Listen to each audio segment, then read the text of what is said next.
काय घोटाळा झालाय, काय तक्रार केली आहे?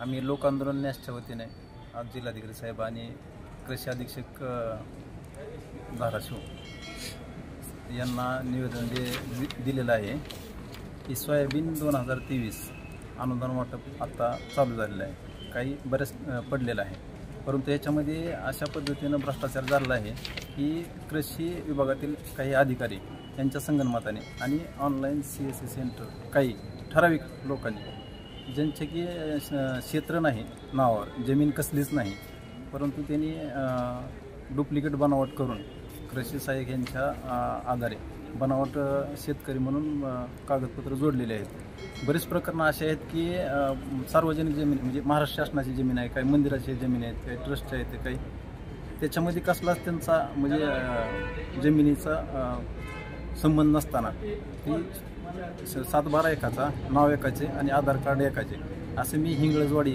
या गावचा एक पुरावा म्हणून जोडलेला आहे। असं जिल्ह्यामध्ये कोट्यवधी रुपयाचं भ्रष्टाचार झालेला आहे। आपण एक पुरावा म्हणून एके गावचं जोडलेलं आहे, आमच्याकडे पुरावे म्हणून तसे 10-15 पुरावे आहेत, परंतु एका गावचे पुरावे जोडलेले आहेत। त्यांनी ते जिल्हाधिकारी साहेबांनी याचा चौकशी करून जे खोटे अनुदान उचललेलं आहे याची वसुली करून जे अधिकारी ह्याच्यामध्ये सामील आहेत यांच्यावर कारवाई करून गुन्हा नोंद करावा अशी आमची मागणी आहे। तुमची मागणी पूर्ण नाही तर काय करणार पुढं?